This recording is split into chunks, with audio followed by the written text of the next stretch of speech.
विकी कौशल और रश्मिका मंदाना अभिनीत फिल्म छावा ने बॉक्स ऑफिस पर कमाई के सारे रिकॉर्ड तोड़ दिए हैं। लेकिन इसी के साथ जन्म दिया है एक ऐसी बहस को जिसमें देश में दो पक्ष हो गए। एक पक्ष है जो औरंगजेब को बहुत अच्छा राजा, एक सम्राट के रूप में प्रदर्शित करता है। दूसरी तरफ छत्रपति श्री संभाजी महाराज को एक हिंदू स्वराज के योद्धा के रूप में प्रोजेक्ट करता है। इस मसले पर राजनीति भी गर्मा गई है। महाराष्ट्र की विधानसभा में अबू आजमी समाजवादी पार्टी के नेता, इन्होंने औरंगजेब के पक्ष में एक बयान दिया और उसे महान नेता बताया है। जिसके बाद से इस बहस में कुछ इन्फ्लुएंसर, सोशल मीडिया और कुछ सो कॉल्ड इतिहासकार भी कूद पड़े हैं, जिसमें राम पुनियानी का नाम एक रूप से प्रमुखता से आता है। उनका कहना है कि औरंगजेब कोई हिंदू विरोधी राजा नहीं था। उसने ये सारे जो कार्य किए, जो भी नरसंहार और अत्याचार किए, वो अपने सिर्फ सत्ता विस्तार के लिए किए। इस मुद्दे पर हमारे साथ बात करने के लिए आज उपस्थित हैं इतिहास के वरिष्ठ अध्येता श्री कृष्ण श्रीवास्तव जी। स्वागत है। नमस्कार, सभी को नमस्कार। आपसे जानना चाहेंगे कि डॉक्टर राम पुनियानी के इस बात पर आपके क्या विचार हैं जब वो कहते हैं कि औरंगजेब कोई हिंदू विरोधी नहीं था? ये कहना कि औरंगजेब कोई हिंदू विरोधी आदमी नहीं था, ये ठीक वैसे ही है जैसे कोई ये कहे कि हिटलर यहूदी विरोधी नहीं था। औरंगजेब हिंदू विरोधी था या नहीं, इसके लिए अपन उसके द्वारा अपने साम्राज्य में लागू किए कुछ नीतियों की चर्चा करेंगे, तो आपको अपने आप समझ में आएगा कि वो हिंदू विरोधी था या नहीं। औरंगजेब ने एक नीति ये लागू की कि उसके यहाँ जो रेवेन्यू वसूल करने वाले लोग होते थे, उनको बोलते थे कानूनगो। तो बहुत सारे कानूनगो थे उसके राज्य में। यहाँ मैं एक बात बता दूं, भारत इतना बड़ा देश था और उसमें 80% के करीब आबादी हिंदुओं की थी जब भी थी, तो बिना हिंदुओं को सरकारी नौकरी दिए या उनसे मदद लिए देश का संचालन किया ही नहीं जा सकता। तो उसके राज्य में यदि हिंदू कर्मचारी थे या सेना नायक थे, तो ये कोई उसकी दया का प्रतीक नहीं था, ये मजबूरी थी उनकी। जी, कोई उदारता नहीं थी। उदारता नहीं थी कोई उसकी। तो खैर, तो उसने सारे जो हिंदू कानून वो थे सबको नौकरी से बाहर कर दिया और फिर उसने ये शर्त रखी कि जो कानून वो इस्लाम स्वीकार कर ले उसको नौकरी से बहाल कर दिया जाए, रजिस्ट्रेट कर दिया जाए। इस नीति को बोलते हैं कानून वो बशर्ते इस्लाम। अब आप बताइए, ये जो नीति थी ये हिंदू विरोधी थी या नहीं? ये वो पुनियानी साहब जो कौन है, उनसे भी मैं पूछना चाहता हूँ, ये नीति हिंदू विरोधी थी या नहीं? आप कह रहे हैं मुसलमान बन जाओ तो आपकी नौकरी बाहर कर देंगे और नहीं तो आपको नौकरी से बाहर कर दिएगा। मैं भी नौकर रहा हूँ, यदि कोई नौकरी से बाहर कर दे तो नहीं बन जाता मुसलमान। यार बाल बच्चे तो पालना है ना। अब दूसरी नीति सुन, ये तो एक ही नीति है। जो व्यापार होता है तो व्यापारिक माल पर कस्टम ड्यूटी लगती है, इसको चुंगी बोलते हैं। औरंगजेब में जो व्यापार माल पर जो चुंगी लगाता था, जो कस्टम ड्यूटी लगाता था, मुसलमानों पे 2.5% और हिंदुओं पे 5%। दोगुनी। दुगनी। पुनियानी साहब, आपसे पूछना चाहता हूँ, ये हिंदू विरोध था कि नहीं, या आपको ये चीज मालूम है कि नहीं ऐसी कोई नीति थी? और मैं आपको बताता हूँ, जजिया कर लगाया गया। जजिया कर से फर्क क्या पड़ता था पहले वो बता दूं, कि यदि एक मुसलमान एक ही से दर्जे के एक मुसलमान को 100 रुपए टैक्स देना होता था, तो एक हिंदू को 133 रुपए टैक्स देना होता था, क्योंकि वन थर्ड उसकी आमदनी का 1/3% जजिया लगता था। कुछ आपने भी चर्चा की थी, कुछ कुछ लोग ये कहते हैं कि जजिया ब्राह्मणों पे, महिलाओं पे और शायद राजपूतों पे जजिया टैक्स नहीं लगता था। ये झूठ। हिंदू हिंदू में एक आर्टिकल। हाँ हाँ हाँ, द हिंदू में या आपने बताया हिंदू का वो आर्टिकल जिसका आपने जिक्र किया, उसमें ये लिखा कि भाई वो औरंगजेब जो जजिया लगाता था, ब्राह्मणों पर नहीं लगता था, राजपूतों पर नहीं लगता था और महिला पर लगता था। ये पहले दर्जे का झूठ। सबको टैक्स देना होता था। मैं आपको औरंगजेब के ही समकालीन एक इतिहासकार है, मासिर आलमगीरी का लेखा। जी। मासिर आलमगीरी में देखिए वो क्या लिखता है। जजिया पुनः लगाया गया। ये मासिर आलमगीरी ने ये मुंतखाब उल लवात के तहत है। जी। समझ गए? काफिरों का दमन करने के लिए वो जजिया का कारण भी बता रहा है। काफिरों का दमन करने के लिए और मुसलमानों के देश को काफिरों के मुल्क से अलग दिखाने के लिए सारे सूबों में हिंदुओं पर जजिया कर लगा दिया गया, जो प्रत्येक व्यक्ति से लिया जाता था। जी, इसमें तो कोई क्या कह रहा है? प्रत्येक व्यक्ति से लिया जाता था। अब आप बताइए, ये हिंदू में आर्टिकल तो लिख देते हैं, पर कभी वो चेक भी करते हैं हम क्या लिख रहे हैं? ये उसके समकालीन इतिहासकार लिख रहा है, प्रत्येक व्यक्ति से लिया जाता था। अच्छा, जजिया के बारे में थोड़ी सी चूंकि बरसे निकला है तो चर्चा करें। कुछ लोग ये बोलते हैं कि जजिया टैक्स ऐसा था कि वो प्रोटेक्शन टैक्स था। पहले आप मेरा प्रश्न ये है, एक राजा का काम तो ये सबको प्रोटेक्शन देना, चाहे हिंदू हो चाहे मुसलमान हो। यदि तुम हिंदुओं को प्रोटेक्शन दे रहे हो तो उसका कहाँ का टैक्स लगता है? खैर वो चीज है। दूसरा कुछ लोग कहते हैं नहीं, मुसलमानी शासन में सबके लिए मिलिट्री सर्विस, सैनिक सेवा देना कंपलसरी था, तो उससे वो हिंदुओं को एग्जम्प्ट कर देता था वो, तो ये एग्जम्पशन टैक्स था। ये दोनों झूठ। जजिया इस्लाम का एक नियम है, कुरान के आदेश के हिसाब से जजिया लगता है। कुरान की जिसको देखना हो देख ले, कुरान का चैप्टर नंबर 9 आयत नंबर 29, वो साफ कहता है कि नॉन मुसलमान यदि इस्लाम ग्रहण नहीं करते हैं, मुसलमान नहीं बनते, तो उनसे जजिया लिया जाए। तो ये कुरान का एक आदेश था। और हम जानते औरंगजेब एक कट्टर मुसलमान था, और वो खुद ही कुरान की नकल करता था, ऐसा आप लोगों ने सुना होगा। तो उसने शायद तो 50 बार पढ़ा होगा जीवन में। तो उस आयत के कारण सबसे लिया जाता था। तो एग्जम्पशन थोड़ा मिलिट्री सर्विस है या ये प्रोटेक्शन है, ये सब हिंदुओं को बेवकूफ बनाने की बातें हैं।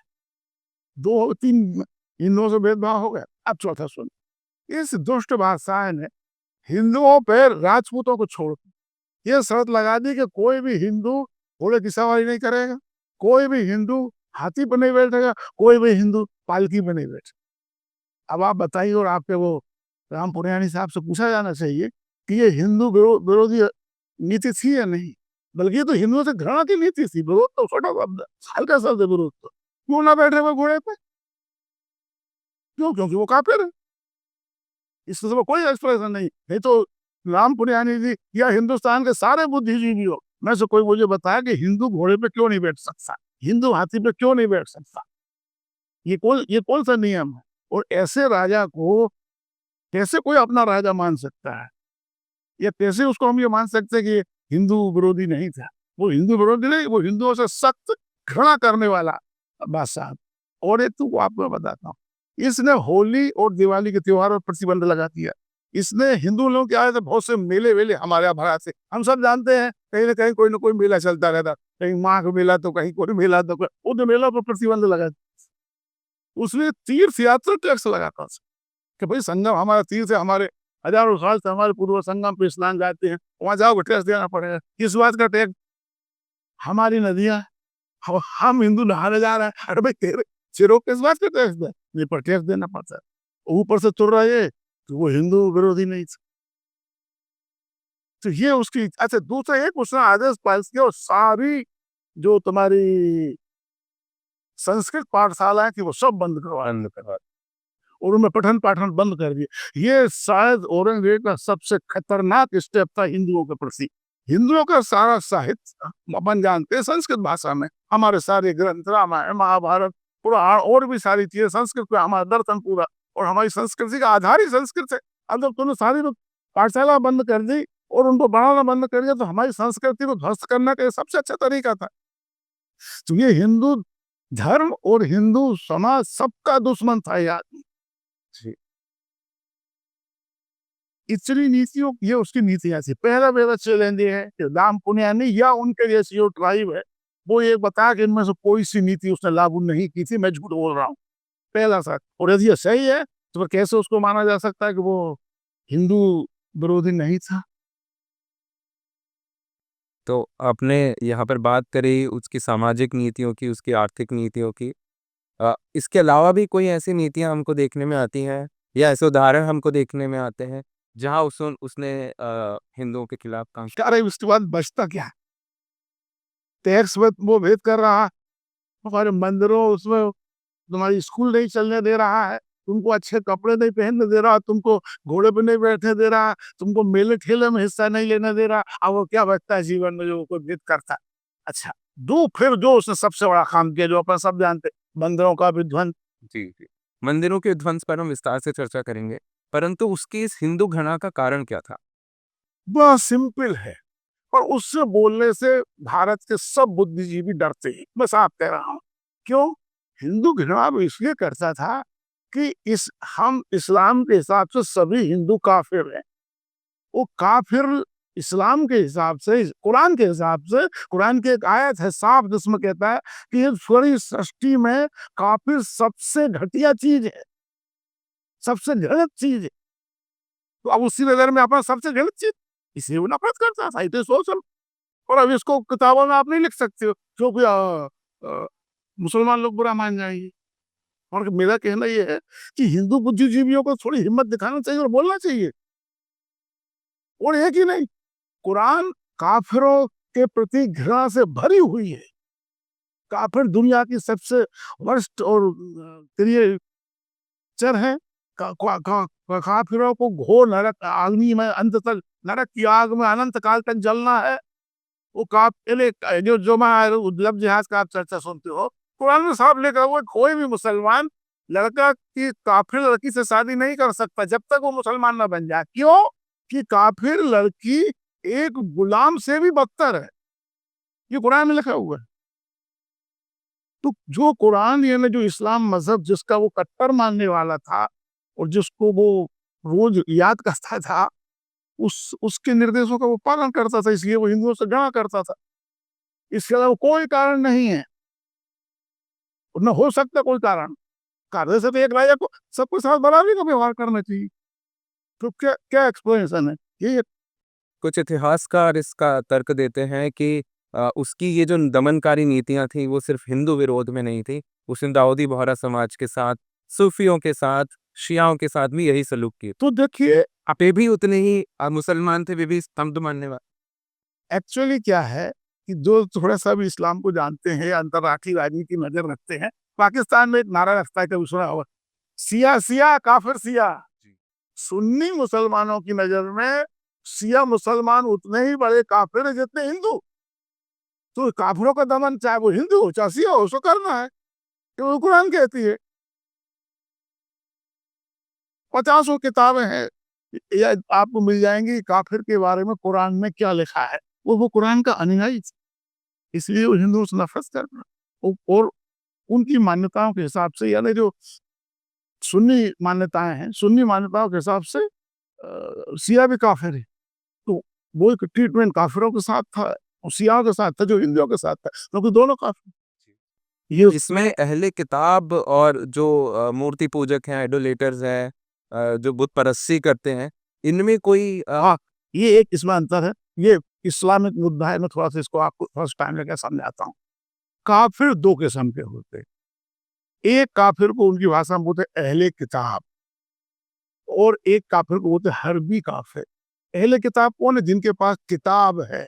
किताब का मतलब अल्लाह की दी हुई आसमानी किताब, उनकी भाषा में बोलते। इसके तहत दो लोग आते हैं, यहूदी और ईसाई। उनके मानता है कि यहूदियों को भी वो, जिसको वो तौरात बोलते हैं, वो इल्हामी किताब है, और इनके पास बाइबल है। और हिंदुओं के पास तो उनके हिसाब से कोई नहीं है। तो हम लोग, तो जो अहले किताब वाले काफिर हैं, उनको एक सुविधा है। वो सुविधा ये है कि यदि वो मुसलमान नहीं होते हैं एक इस्लामिक राज्य में, तो वो जजिया दे के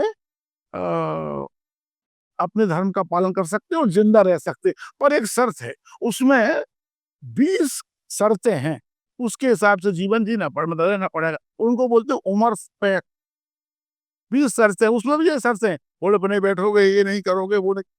एक शर्त ये है कि तुम अपना मकान मुसलमान से ऊंचा नहीं बनाओ। कोई मुसलमान तुम्हारे घर में आके 3 दिन रह सकता है। ऐसी 20 शर्तें हैं, वो पूरी तो देखना, तो आप गूगल पे जाके उमर स्पेक्ट ये डाल दो, 20 शर्तें आ जाएंगी।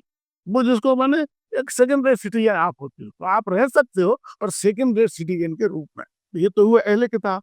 और जो हर्बी काफिर है, उसके लिए कोई अंजन, उसको तो या तो इस्लाम या मौत।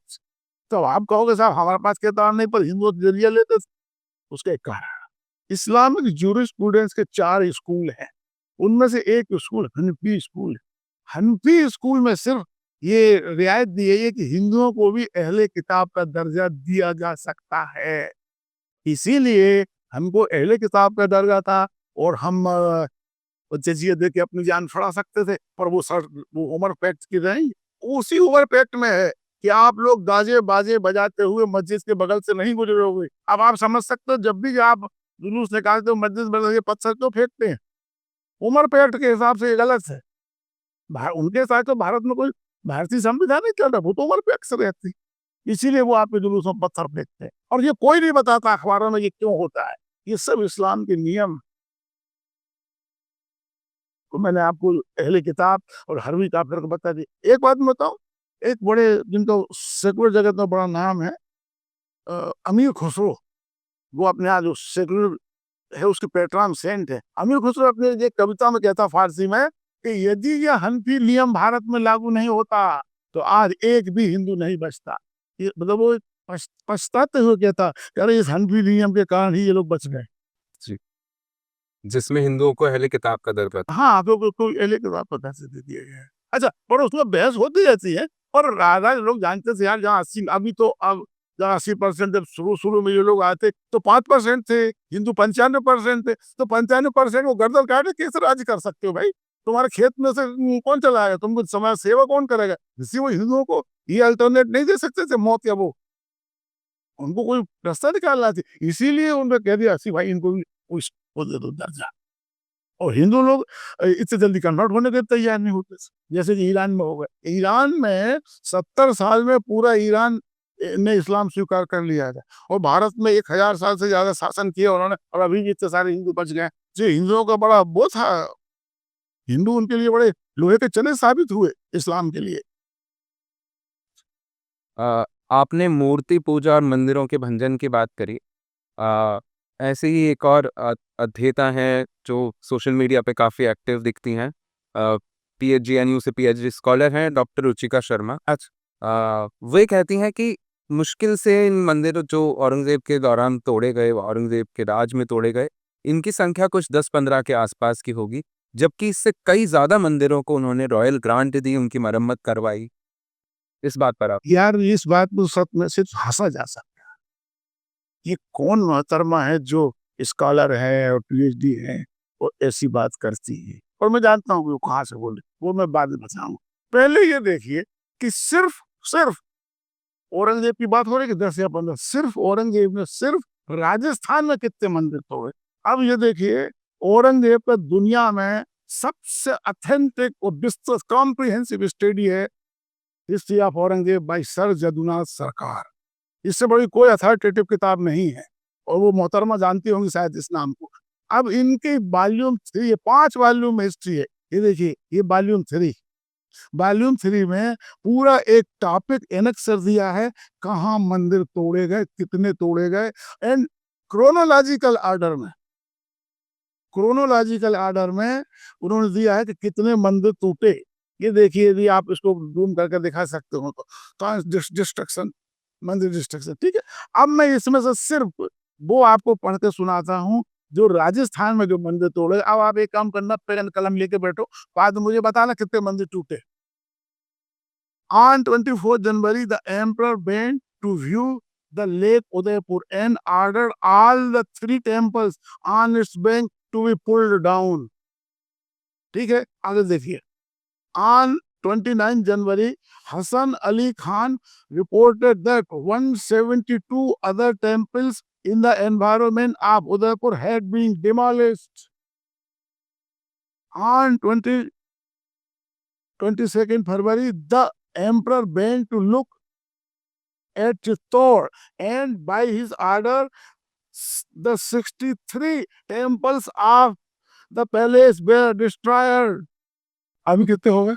ये 23 पहले और 63 करीब 150 फिर तो 150। मोहतरमा से पूछो कितने रुपए उसने, पास के नहीं है ये लोग। ये लोग क्या झांसे देते, समझते आम आदमी बेचारे क्या मालूम। उन्होंने कहा ये औरंगजेब पे ये पड़ी है, क्या था? बोल दो कुछ। औरंगजेब के बड़े भारी सैनिक कमांडर थे, तो जो उसके दरबार में बड़े भारी सैनिक कमांडर थे, उनके राज्य में भी उसने मंदिर तोड़वाए हैं। तो उनके, तुम कहते उनके बहुत से हिंदू सेनापति थे, तो क्या फर्क पड़ता है जब तुम जो सेनापति तुम्हारे राज्य में है हिंदू, उनके यहाँ भी तो मंदिर तोड़वा रहे। तो उनके सेनापति होने से क्या फर्क पड़ा? कुछ नहीं। तो यदि वो तुम बहुत सारे कर्मचारी थे, बहुत सारे सैनिक थे, कुछ सेनापति भी थे, तभी तो उनके राज्य में वो सब विध्वंस कर रहे हो हिंदू धर्म का और हिंदू समाज के प्रति, तो तुम क्या फर्क पड़ा कितने नौकर होंगे? और आगे बता, ये सब सिर्फ मैं एक तो बता रहा हूँ, सिर्फ राजपूताने के। और देखिए, अगस्त 10 अगस्त 10 अगस्त 680 में 1680 Abu Turab returned to court and reported that he had pulled down 66 temples at Amer. 66 मंदिर उससे आमेर में गिरा है। क्या नाम है मोहतरमा का? रुचिका ज्योति जी, क्या नाम बताए? रुचिका। रुचिका जी, आप ये सब काम छोड़ के कुछ दिन छुट्टी लेके अच्छे से पढ़िए, फिर आपको मालूम होगा कितने मंदिर गिरा है। और सुनिए, second August 1680 temple of Someshwar in western Mewar order to be destroyed. वो अभी और चलते जा रहा है, अभी तो मेवाड़ का आप देखिए अब। और फिर ये इन मंदिरों को तोड़ के लाया गया, ये मूर्तियां, और इन मूर्तियों को आगरा में औरंगजेब की बेगम के जो महल था उसकी सीढ़ियों में चिनवा दिया गया। मैं इन बुद्धिजीवी में, ये राम पुनियानी, मैडम रुचिका, और मैडम रुचिका वो कौन सी चैनल पे आती है, क्रेडिबल हिस्ट्री के, वो अशोक कुमार पांडे जी, वो पांडे जी से पूछा था, पंडित जी ये बताओ किसी के मंदिर तोड़ दिए, फिर उन मूर्तियों को महारानी के सीढ़ियों पर चिनवाने क्यों चिनवाते थे? वो कोई है ऐसा कारण? मंदिर तोड़ने के जितने भी कारण ये वामपंथी बुद्धिजीवी या मुस्लिम इतिहासकार, जेएमयू पे इतिहासकार, एएमयू पे इतिहासकार गिनाते हैं, उनमें से कौन सी सिद्धांत के हिसाब से ये बिछाते? सिर्फ एक कारण, हिंदुओं को अपमानित करना, कि देखो तुम्हारे भगवानों को हमने घीस डाल दिया और रोज इस पर पांव रख के जाते हैं। अब आप सोचो उस वक्त के हिंदू समाज पे क्या गुजर रही हो, जब उनको पता लगता होगा हमारे मंदिर तो, हमारे भगवान तो वो महलों की सीढ़ियों पे छीन दिए गए हैं और रोज ये मोमिन उससे पैर रख के जाते हैं। उस दर्द को क्या आप जान सकते हो? एक बाबरी मस्जिद गिरी है, पूरा मुसलमान समाज जब से रोता रहता है उसके नाम पे, और तुमने हजारों मंदिर तोड़ कर वो छिनवा दी, तो हिंदुओं को कितना दुख हुआ होगा? कभी किसी ने इसके लिए क्षमा मांगी? नहीं। और मैं आपको बताता हूँ, ये मंदिर तो, ये औरंगजेब जो था इतना बड़ा हिंदू द्वेषी था, और इतना बड़ा मंदिर मूर्ति तोड़ने में उसको मजा आता था, कि जब ये बादशाह नहीं था, इसको, जब ये प्रिंस था, शाहजादा था, गुजरात का गवर्नर, हाँ, तो इसको गुजरात का गवर्नर बना के भेजा, गवर्नर वाइसराय जो कुछ भी कहो। इसने वहां गुजरात में जगह सरसपुर, सरसपुर में एक शीतलदास जौहरी का एक मंदिर था, चिंतामणि मंदिर, इसने चिंतामणि मंदिर को ध्वस्त कर दिया, और वहां पे गाय कटवाई। अशोक कुमार पांडे जी, ये बताओ कि ये गाय क्यों कटवाई? अशोक कुमार पांडे नहीं, वो तो एक पत्रकार है। भारत के समस्त इतिहासकारों से मैं पूछ रहा हूँ कि गाय क्यों कटवाई, इसके पीछे क्या इंटेंशन? मंदिर में मंदिर नष्ट करना और उसमें गाय कटवाना। और ये रुचिका मैडम, आप बताइए क्यों गाय कटवाई? अच्छा, अब इसका और आगे इतिहास सुनिए। पहली बात तो, जितने भी ये मंदिर विध्वंस के कारण बताते हैं, चिंतामणि मंदिर पर कोई भी सिद्धांत लागू नहीं होता, ना तो वहां कोई अपार दौलत थी, और ना ही वो तुम्हारे जो उनने सिद्धांत नया गढ़ा है, जिसको सब वामपंथी इतिहासकारों ने हत्या लिया है, अपने वो रिचर्ड ईटन के सिद्धांत को, कि भाई दो राजाओं की लड़ाई होती थी, जब एक राजा हार जाता था तो जो उसकी पैट्रन डीटी होती थी उसके मंदिर को नष्ट कर देते थे, ताकि वो देवता समझे कि भाई ये देवता जो हमारा रक्षक देवता था उसका मंदिर नष्ट हो गया, अब हमको कोई नहीं बचा सकता। ऐसे कई उदाहरण रिचर्ड ईटन देते हैं, हाँ, ऐसे कई है जहाँ आप आपस में हिंदू राजा, अब मेरा कहना ये, अब हिंदू राजा के मालूम, अब मेरा कहना ये है कि यदि इस सिद्धांत को आप मान लेते हैं तो सरसपुर के मंदिर में ये कहाँ लागू हो रहा है? यार, गुजरात का जो सूबा था वो अकबर के जमाने से मुगलों के अंडर में था, तो वहां तो कोई लड़ाई नहीं हो रही थी कि जो उसकी देवी को नष्ट करके उसको तुम बता रहे, तो क्यों नष्ट किया उसको? ना उसने कोई सोमनाथ जैसी व्यापार संपत्ति, कोई कारण नहीं, सिवा हिंदू देश। और उसका कारण क्या, वो आगे मैं बताऊंगा, क्योंकि इसी कहानी पूरी करूंगा। फिर ये इसको वहां से ट्रांसफर कर दक्षिण का सूबेदार बना के भेज दिया, ये दक्षिण में सूबेदार रहा, फिर संघर्ष हुआ और ये बादशाह बन गया 11 साल बाद। 11 साल बाद जब ये बादशाह बन गया तो उसको पता लगा कि वो जो चिंतन मंदिर मैंने गुजरात में नष्ट किया था, हिंदुओं ने फिर बना लिया। एक बात हिंदुओं को बताऊं, ये लोग तोड़ते थे और हिंदू वहीं बनाते थे। राम मंदिर उसका नवीन तक उतारा है। हिंदुओं ने जो खास खास उनके प्रसिद्ध मंदिर से उन पे क्लेम कभी नहीं छोड़ा, कभी नहीं छोड़ा किसी भी प्रसिद्ध मंदिर पर। अब छोटे मोटे हजारों तोड़ दिए तो कहाँ तक विचारे करेंगे, और किसी बड़े मंदिर को कभी नहीं तोड़ा। सोमनाथ का मंदिर 5 बार तोड़ा है इन लोगों ने। जो लोग मंदिर तोड़ने के कई कारण गिनाते हैं उनसे पूछो 5 बार क्यों तोड़ा भैया, और पर हिंदुओं ने 5 बार बनाया और आखिरी में फिर बना लिया। तो इसीलिए जब राम मंदिर की बहस चलती थी मैं कहता था हिंदू इसको बना के रहेंगे, क्योंकि ये उनकी सैकड़ों साल की आदत, और अभी भी जितने वो छोड़ेंगे नहीं, बता रहा हूँ। दुनिया में मुसलमानों जैसा मंदिर तोड़ने वाला और हिंदुओं जैसा मंदिर बनाने वाली कौम नहीं कोई। ये दोनों कौमों की एक खासियत, हिंदू मंदिर बनाने के पक्के और ये तोड़ने के पक्के, और ये संघर्ष हमारा 1000 साल से चल रहा है। इन्होंने कई मंदिर तोड़े, हिंदू फिर बना लेते, तो उसको फिर से बना लिया उनने। अरे फिर से बना दिया, इसको भैया को पता लगा औरंगजेब को, उसे फिर से उसको तोड़वा दिया और फिर गाय कटवाई। फिर अब आप पूछो वो गाय कटवा के क्या क्या खर्चा है। हिंदू लोग गाय को बहुत पवित्र मानते, तो जिस जगह गाय का खून यदि आप बिछा दो तो वो जगह हो जाती अपवित्र, वो फिर वहां मंदिर नहीं बना। ये चीज उसको मालूम। बता दी गई थी ब्राह्मण कुशी ने, तो उसने अब ये काम करना शुरू कर। तो अब देखिए मंदिर तोड़ना एक अपनी जगह है, मंदिर तोड़ा तो वहां गाय काट के उसको क्यों करना, ये नहीं देखा था हिंदू जो भी गाय, हिंदू गायों को पवित्र मानते हैं। कभी ऐसे पूरे भारत के इतिहास में किसी हिंदू राजा ने ऐसा किया है कि मस्जिद तोड़ी और वहां सुअर काट दिया? नहीं। और इनका एक काम था, और ऐसा नहीं सबने करा, सब करते थे। ये तुम्हारा इसका दादा जहांगीर, इसने कांगड़ा का मंदिर पे कब्जा किया और अपने सामने गाय कटवाई। हिमाचल प्रदेश। हाँ, हिमाचल प्रदेश। तो ये सब इनकी परंपरा है, क्योंकि इनको ये पता लग गया था कि हिंदू लोग गाय को पवित्र मानते हैं और साले फिर बना लेते हैं ये तो मंदिर। इनको बनाने से रोकने का सबसे अच्छा तरीका है गाय काट के उसको खून को बेच। तो गाय काटने, गो हत्या का हमारे यहाँ पे हिंदू समाज में हर पाप का प्रायश्चित है और गो हत्या का प्रायश्चित नहीं। इसकी एक छोटी सी कहानी और सुनाता हूँ। जब ये मुस्लिम मिशनरी कश्मीर में कन्वर्ट करते थे तो वहां पे भी वो कन्वर्ट करके जाते थे और वो फिर से हिंदू हो जाते थे। वो जो एक सूफी संत था, उसने पूछा यार इसका क्या हो रहा है, तो कोई हिंदू ने उसको बताया कि गो हत्या और गो मांस भक्षण का जो पाप है उसका कोई काट नहीं है। अब आप ऐसा करो, जब इनको कन्वर्ट किया करे तो उनको गो मांस खिला दिया करें।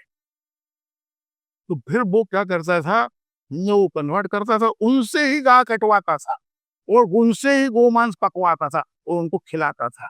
अब वो कभी वापस हिंदू में तो नहीं आ सकता। ये सब क्या बताता है, मंदिर में धन था, आपने धन की लूट किया, गाय क्यों कटवाए? धन लूट लिया आपने। अब तो कुछ लोग कहते हैं वहां कुछ विद्रोही छुपे रहते थे, ठीक है, विद्रोहियों को मार दिया, मंदिर तोड़ दिया, मूर्ति तोड़ दी। अब वो मूर्तियों को ले जाके मस्जिद की सीढ़ी दान पे क्यों चिन्हवा रहे हैं? हिंदुओं को अपमानित करने की, इसके सिवा कुछ नहीं था। अच्छा, एक इसका कितना परसिस्टेंट, यानी आदमी कितना वो था हिंदुओं को तंग करने का मास्टर, इसके एक उदाहरण सुनिए। ये दक्षिण में जब जा रहा था तो दक्षिण का सबसे महाराष्ट्रियन लोगों का सबसे पवित्र स्थान है पंढरपुर, है ना। पंढरपुर में इसने क्या किया जरा वो सुन, आप वहां से आएंगे कि एक बादशाह इतना टुच्चा हो, टुच्चा बादशाह था। हाँ, मैं आपको बताता हूँ, आप सुनो। अब ये वहां से मार्च करते हुए जा रहा था, तो जो मंदिर से वो साले काफी मजबूत थे, तो जल्दी जल्दी में वो टूटते नहीं थे, तो इसको बड़ा भी था, टूटे ही नहीं ठीक से। तो इसने क्या किया कि एक आदमी को नियुक्त किया कि तुम हम तो जा रहे हैं, थोड़ा बहुत तोड़ देना, तो इनको बिल्कुल तोड़ देना। देखिए उसका आदेश सुनिए। मेरे मार्च के दौरान इतनी शक्ति और समय नहीं मिलता कि मैं रास्ते में दिखने वाले काफिलों को, मंदिरों को नष्ट कर सकूं। आपको ये आपको एक कट्टर निरीक्षक दरोगा नियुक्त करना चाहिए, जो बाद में इन्हें आराम से नष्ट कर सके और उनकी नींव तक खोद डाले। अब मैं जल्दीबाजी में हूँ, तो मैं पूरी तरह नष्ट नहीं कर पा रहा। तुम आप देखो, और ये गलत करा गया। सुनिए, औरंगजेब का रोहिल्ला खान को लिखा गया पत्र, रोहिल्ला खान को जो पत्र लिखा, जी। उसका ये अंश मैंने आपको सुनाया, और वो कहाँ मिलेगा? कली माँ से औरंगजेब, इसमें मिलेगा। उसके पृष्ठ 34 पर। अब देखिए क्या हुआ, इसका ऑर्डर हो गया। अब 1 जनवरी 1705 को मरने के 2 साल पहले का है वो, 1707 हाँ। मर गया ये बुड्ढा। 1800 हमारे 89 की एज में हमारा, मान लो 87 की एज में भी हिंदुओं से घृणा ऐसी खत्म नहीं हुई। देखिए क्या लिखता है, सम्राट ने मोहम्मद खलील और खिदमत राय, जो कुल्हाड़ी चलाने वालों के दरोगा थे, को बुलाया और उन्हें पंढरपुर के मंदिर को ध्वस्त करने का आदेश दिया। साथ ही उन्हें शिविर के कसाईयों को मंदिर ले जाकर वहां गायों का बस करने के लिए भी कहा। वहां जाओ, कसाई भी ले जाओ, वो मंदिर तोड़ना और वहां गाय भी काटना।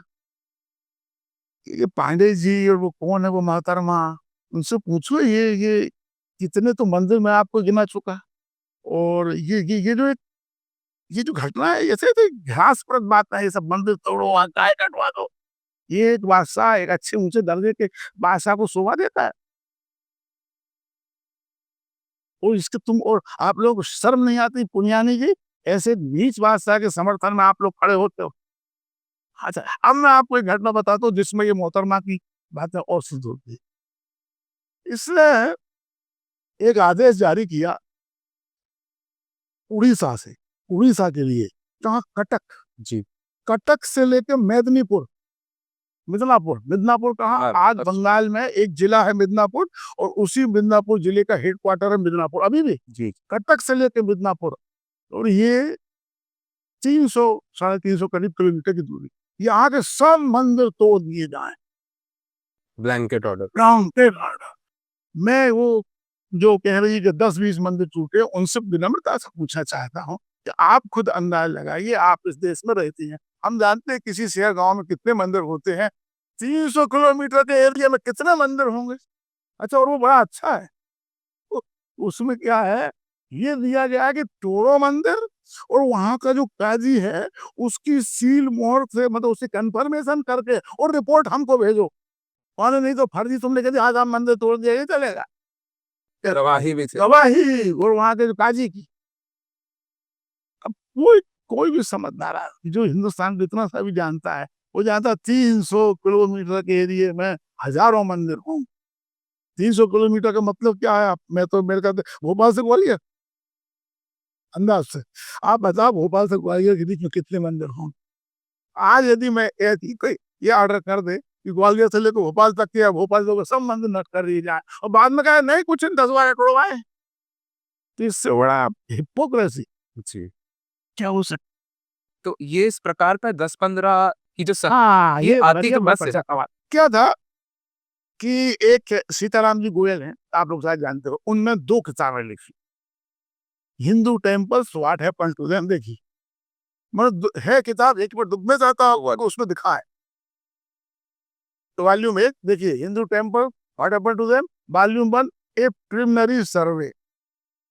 तो दूसरी किताब है Hindu temples what happened to them, volume 2, the Islamic evidence.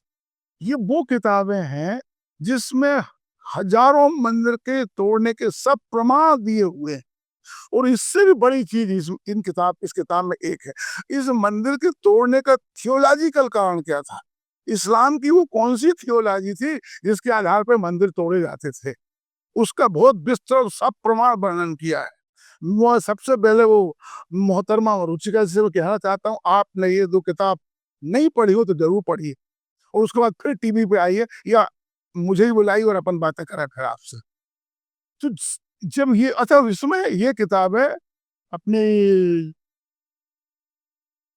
इतिहासकार है ना प्रसिद्ध रोमिला थापर, रोमिला थापर को उन्होंने भेजा और कहा साहब इस किताब पे आप बताओ। और इस किताब में उसका भी मुद्दा उठाया था जो ये वामपंथी कहते हैं कि वो हिंदुओं ने बौद्ध मंदिर तोड़े हैं, और वो कुछ गिनाते तो उन्होंने कहा वो कौन से बौद्ध मंदिर है जो हिंदुओं ने तोड़े, आप उनको बताइए और इस किताब पर टिप्पणी करिए। उन्होंने एक जवाब दिया चलता फिरता, इन्होंने उसका जवाब दिया, फिर उसके बाद उर्मिला थापर ने कोई जवाब दे दिया, डिबेट वहीं खत्म हो गई। कोई वो डिबेट भी पढ़ना हो तो वॉल्यूम 2 में दी हुई। ये पत्राचार के माध्यम से? हाँ, पत्राचार के ऐसा बात इसमें है, जी, जी। इसमें दी हुई। वो डिबेट जो है उर्मिला थापर, ये बहुत अच्छी चीज़ है, पढ़ना चाहिए लोगों को। एक क्वेश्चनरी थी जो उन्होंने उर्मिला थापर से पूछी थी। ये क्या लिखा है? पढ़ो। जी। Questioner for Marxist professor. हाँ, ये मास्टर प्रोफेसर मंडल में था। इनको एक क्वेश्चनरी थी और किसी को ये पढ़ना चाहिए। पर मैं बताऊं, इस जिसको इस साहित्य की दुनिया में एक शब्द चलता है कॉन्स्पिरेसी ऑफ साइलेंस, तो ये दोनों किताबें और रोमेरो थापा और इनसे जो संवाद हुआ था वो कॉन्स्पिरेसी ऑफ साइलेंस, माने चुप इस आदमी कुछ नहीं बोल रहा है, तो अपने अपने मत मर जाए। किसी आदमी का सांस लेने रोक दो उसका, अब आवाज भी नहीं होगी, वो मर जाएगा। तो इसलिए किताब की ज्यादा चर्चा नहीं हुई। और फिर वो उनका वातावरण भी वैसा था, ये लोग छाए हुए थे बौद्ध जगत में, तो इन चीजों की चर्चा ही कुफ्र मानी जाती थी। पर किसी हिंदू भारतीय माने भारतीय इतिहासकार की, वामपंथी इतिहासकार की हिम्मत नहीं थी इन किताबों का कोई रिजाइंडर लिखे या इनका जवाब दे। एक अमेरिकन लेखक ने लिखी और वो शायद इनके कहने से लिखी होगी। उसका नाम था Richard Eaton, Richard R.M. Eaton, Richard Maxwell Eaton. Richard Maxwell Eaton ने फिर 2 लेख लिखे स्काई में फ्रंट लाइन में। उसमें उसने ये 2 सिद्धांतों का प्रतिपादन किया। वो 2 लेख ये है, ये टॉपिक ये था, the desecration of in pre modern India.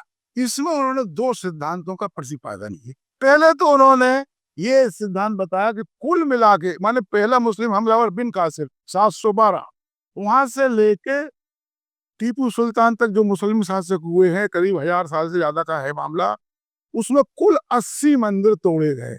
यार बताओ, इससे बड़ा झूठ क्या होता? 200 तो मैंने यही गिना दिया। आप अब सोचना चाहिए। पर फिर वो भी प्रोफेसर था, उसने ऐसा कैसे किया?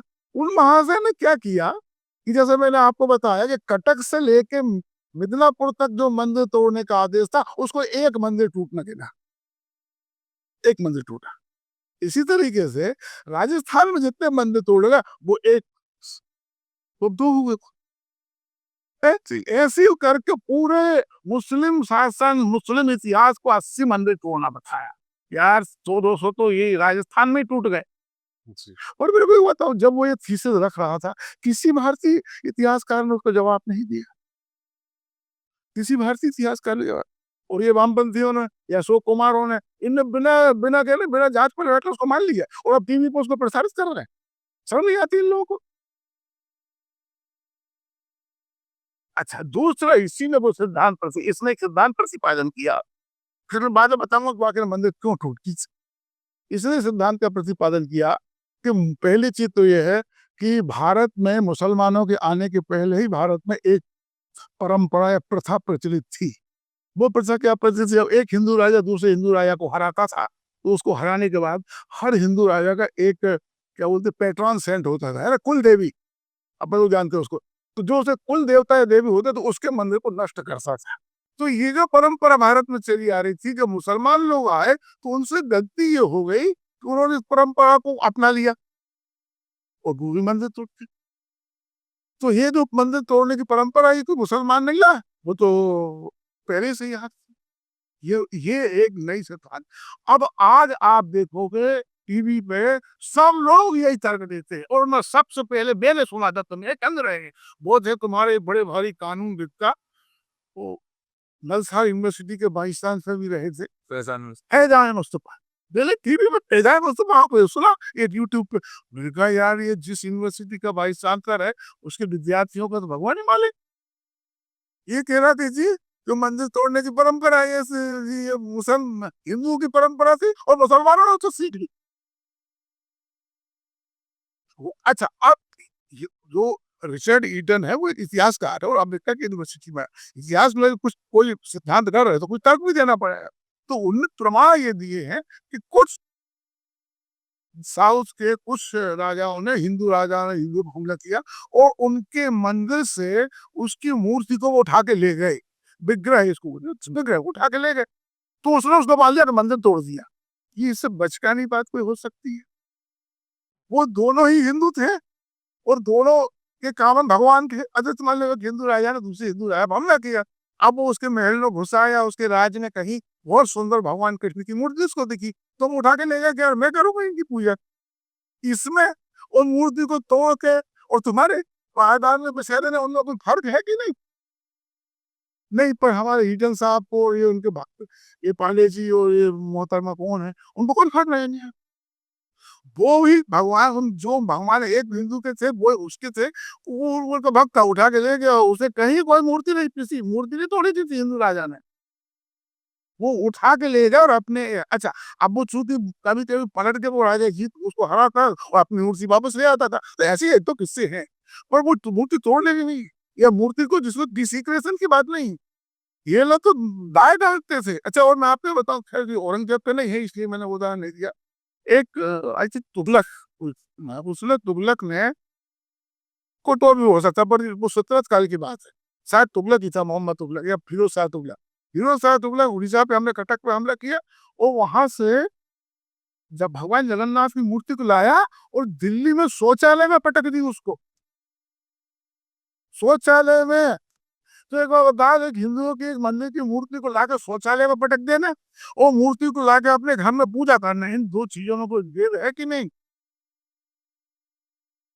नहीं, पर हम कुछ भी बोल दो, कोई कौन तुम्हारा जवाब देने वाला है?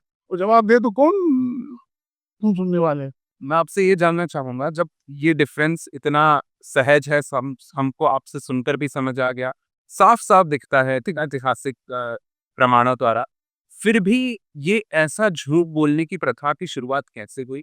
ये झूठ बोला क्यों जाता है आखिरकार इतिहास में? देखिए झूठ से, देखो झूठ बोलने का ये बहुत बड़ा मामला है। भारत में आजादी के पहले और आजादी के बाद की दो स्थितियां हैं। आज ये झूठ बोलने का काम 1920 से शुरू हो गया था। यानी इससे पहले हाँ हाँ, फिर यानी इससे पहले उनको कोई इसमें शक-ओ-शुबा नहीं होता था लिखने में? कोई कोई कोई शोभा नहीं होता, वो बड़े गर्व से कहते थे हमने मूर्तियां तोड़ी, हमने वो किया। अच्छा इस बताओ, कई मुगल बादशाहों की या कई मुस्लिम सुल्तानों की किताब है बुत सिकन, तुम्हारे कृष्ण कश्मीर का एक सुल्तान है, उसका नाम था सिकंदर, उसका पूरा नाम है सिकंदर बुत सिकन। तो आप यदि किसी नाम को अपने साथ जोड़ रहे हो तो माने वो गर्व की बात है, पदवी पदवी है। जैसे अपने यहाँ विक्रमादित्य की एक पदवी थी सकारी, माने शकों को हरा देने वाला, तो वो एक अच्छी और गौरव की बात थी, गौरव की बात ही अपने साथ जोड़ी जाती है, जो गौरव की बात थी जो सिकंदर बुश सिकन कहता था। अच्छा, अब देखिए सन 1911 में, ये 20 समय बताया ना, तो सन 1911 में भारत में एक बहुत बड़े कवि और इस्लाम के विद्वान हो गए हैं, अल्लामा इकबाल। अल्लामा इकबाल की एक कविता है शिकवा, उसमें देखो कितने गर्व से वो कहते हैं, तोड़े मखलू के खुदा बंद के पैकर किसने और काट के रख दिए कुफार के लश्कर किसने। मखलू के खुदा बंद के पैकर का अर्थ होता है मनुष्य के द्वारा बनाई भगवानों की मूर्तियां। कितने गर्व से कह रहा है, हमने मूर्तियां तोड़ी, क्योंकि उस जमाने तक कोई शर्म नहीं, उसको अच्छा काम मानती थी। इसी कविता की एक लाइन और सुनी, किसकी हैबत से सनम सहमे हुए रहते थे, मुंह के बल गिर के हो अल्लाह हो अहद कहते थे। ये शिकवा की लाइन है जो मैं आज सुना। अब इसका अर्थ सुनो, किसकी हैबत माने भय, और सनम माने मूर्ति। जो सनम है अरबी का शब्द जिसका अर्थ मूर्ति होता है, और उर्दू शायरी में सनम का अर्थ प्रेमिका भी होता है। इसलिए फिल्मी गाने में आता ना, ए सनम ओ सनम, तो सनम माने प्रेमिका भी होता है, पर वैसे उसका अर्थ मूर्ति होता है। अब मूर्ति को उर्दू शायरी में प्रेमिका को सनम क्यों कहते हैं, कोई अलग विषय। तो कितने गर्व से कह रहे हैं, किसके भय से मूर्तियां सहमी हुई रहती थी। मतलब ये अतिशयोक्ति अलंकार है, पर इसका अर्थ क्या है? इसका अर्थ ये है कि हम मुसलमानों के भय से मूर्ति पूजक तो मूर्ति पूजक, उनकी मूर्तियां तक सहमी रहती थी, वो पत्थर की होती थी और वो भी सहमी रहती थी। तो जैसे ही हम सामने पढ़ते थे तो भ्राम से गिरती थी, मुंह के बल गिर के हो अल्लाह हो कहती थी, मतलब मुंह के बल गिर के ला इलाहा इल्लल्लाह मोहम्मद रसूलुल्लाह कहने लगती थी, मतलब मुसलमान हो जाती। मतलब हमारे हमारा इतना इसका भावार्थ क्या, हमारा इतना आतंक था कि मूर्ति और मूर्ति पूजक हमको देख के ही भ्राम से गिर पड़ते थे और मुसलमान बन जाए। फिर 1920 के बाद हाँ, आ गया अब मतलब बस 1920 से हमारे यहाँ एक गांधी जी के आने के बाद एक आंदोलन शुरू हुआ। देखो पहले बता दूं, गांधी जी का एक सिद्धांत था, वो उनकी ऐसी मान्यता थी कहना चाहिए। उनकी मान्यता ये थी कि हमें यदि भारत को अंग्रेजों से मुक्त करना है तो हिंदू मुस्लिम एकता जरूरी है और इसको किसी भी कीमत पे होना चाहिए। ये अच्छी उनकी मान्यता थी। अपन अभी उसके वो सही थी गलत थी के चक्कर में नहीं पड़े। अब क्या हुआ कि 1920 में आप लोगों को मालूम होगा गांधी जी ने असहयोग आंदोलन छेड़ा और उसी वक्त तुम्हारे ये खिलाफत आंदोलन शुरू हुआ। तो फिर वो दोनों आंदोलन एक मिलकर होगा, दोनों का नेतृत्व गांधी जी को दे दिया। उस वक्त भारत के इतिहास में हिंदू मुस्लिम युग एकता का या सौहार्द का स्वर्ण युग था। हिंदू मुसलमान में बड़ी एकता थी, बड़े हिंदू एकता के गीत गाए जा रहे थे। यानी इस स्तर तक थी एकता कि स्वामी श्रद्धानंद को दिल्ली की जामा मस्जिद में बुलाया गया और जामा मस्जिद के मंच से उनको भाषण दिलवाया, फतवा पढ़वाया गया। अब आप बताओ, एक मस्जिद के अंदर एक काफिर प्रवचन दे रहा है, ऐसा कभी हो सकता है? और उस वक्त हुआ, क्योंकि बड़ा हिंदू मुस्लिम एकता की बात। और उस वक्त के जो खिलाफत आंदोलन के नेता थे मौलाना मोहम्मद अली जौहर, वो गांधी जी को ईसा मसीह बोलते थे। ये तो ईसा मसीह के बाद ईसा मसीह का बता रहे, ईसा मसीह जैसा। हजरत ईसा। तो अब उस वक्त ये एक आम सहमति बनी कि यार आखिर जो भी जब कुछ चीज होती है तो समाज में मंथन होने लगता है। तो जो चिंतन और मंथन हुआ तो यार क्या करें, तो वो ये हिंदू मुसलमान में झगड़ा क्यों होता है, आज देखो कितनी अच्छी एकता है, तो कुछ वो चीजें जिनसे एकता भंग होती है उनको खत्म करे तो हमेशा एकता रहेगी। अच्छा विचार था, ऐसी बात नहीं। तो उसमें इंटेलेक्चुअल इस निष्कर्ष तक पहुंचे, ये जो मध्ययुग का इतिहास है, ये जो मुसलमानों के शासन काल है भारत में, इसमें इन मुस्लिम शासकों ने हिंदुओं पर बहुत अत्याचार करे।